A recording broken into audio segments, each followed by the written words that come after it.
जय श्री श्याम। तो गाइस, जब हम नोएडा से अपने गांव के लिए आए थे, वो हमें जाना था खाटू श्याम मनोना धाम।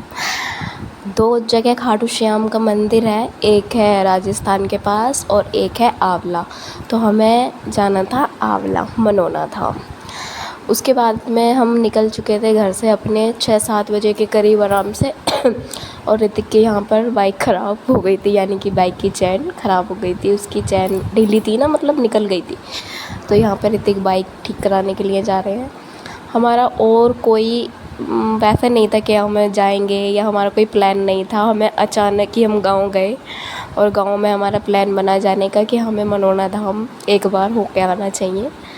अरुण भैया यानी कि ऋतिक के बड़े भाई का भी जाने का प्लान बन गया था जब हम घर पहुँचे थे। तो पर हम सोच रहे थे कि जब हम पहली बार जा रहे हैं तो पहली बार हम ही देख आएँ और उन्हें क्यों परेशान करें, क्योंकि जब देख आते साथ में देख आएंगे तो पता चल जाएगा ना इससे क्या है, कैसे जाना है कैसे नहीं। क्योंकि हम खुद ही पूछते गए थे, हमें खुद पता नहीं था हमें कैसे जाना है। हमने 4-5 जगह पूछा था कैसे जाना है कैसे जाना, और हमें रियली नहीं पता था इतना कि इतना दूर है वो। और बैठे बैठे इतनी तबीयत ख़राब हो गई थी कि अभी तक तबीयत ठीक नहीं हुई है। 4-5 दिन हो गए आराम से, और ख़ास 15 अगस्त के दिन तो वहाँ पर रैली निकल रही थी। तो मैंने वहाँ का वीडियो थोड़ा शूट लिया। मैं कह रही मतलब ये होना चाहिए ना, दिखाना चाहिए कि हम ख़ास 15 अगस्त वाले दिन गए थे, तो थोड़ा और स्पेशल दिन था हमारे लिए।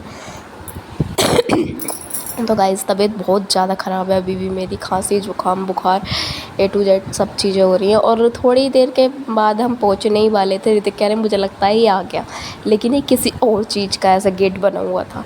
मैंने कहा यार तुम झूठ बोलते हो, आ गया ऐसे करे जा रहे हो। क्योंकि हमें ये लगा लो हम 7 बजे 6-6:30 बजे के चले हुए थे, और हमें वहाँ पे पहुँचते पहुँचते 2-2:30 बज चुके थे। हम पूरे दिन पागलों की तरह चलते चलते, और ये फाइनली आ चुका है। और जब ये आया ना, हमें 2-3 घंटे बैठे बैठे हो गए।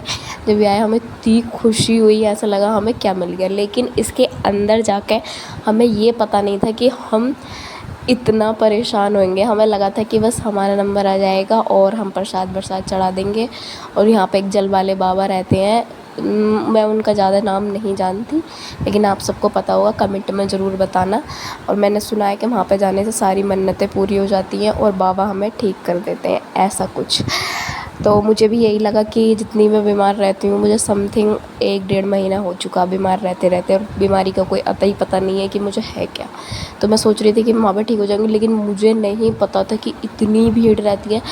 लेकिन ऐसा भी है ना कि हम ही थोड़ी ना बीमार है, हमसे ज़्यादा दुनिया बीमार है। हम तो कुछ भी नहीं है, हमसे तो किसी और का दर्द देखा भी नहीं जाए। यहाँ से हमने प्रसाद लिया और बाइक खड़ी करी, और जब हमने ये बसें कार वगैरह इतनी सारी ट्रैफिक देखा, मुझे यकीन ही नहीं हो रहा था। मैं ये सोच रही थी ऋतिक प्रसाद चढ़ाओ और घर चल रहे हैं यार, बस नंबर आ जाए। और मुझे ये भी नहीं पता था कि प्रसाद में भी इतनी लंबी लाइन है। मतलब जहाँ जल वाले बाबा हैं, जो जल पिलाते हैं अपना, तो मुझे ये नहीं पता था कि वहीं इतनी लंबी लाइन है। और मुझे ये भी नहीं पता था कि मैं ये सोच रही थी कि वहीं है इतनी लंबी लाइन, यहाँ नहीं है। और यहाँ मुझे इतने चक्कर, इतनी घबराहट हो रही थी, इतनी भीड़ थी। कम से कम 9-10 लाइनें, 9-10 लाइनें तो मैं झूठा, ये 12-13 लाइनें थी। और ये मंदिर बन रहा था, इनकम्प्लीट था। और हम इधर से गुजर के इतना भीड़, इतनी लंबी लाइन। और फिर हमें यही नहीं पता था कि ये लाइन जा कर रही है, हम सोच रहे हैं वहीं पे जा रही है, लेकिन नहीं, ये हमें डायरेक्ट खाटू श्याम के दर्शन हुए बाबा के। और हमने वहाँ पे प्रसाद चढ़ाया। आप देख सकते हैं कितना यहाँ पे इतना मन लग रहा था, मन कर रहा था यहीं बैठे रहो, लेकिन नहीं, हमारे पीछे भी बहुत लाइन थी, वो भी तो आनी थी।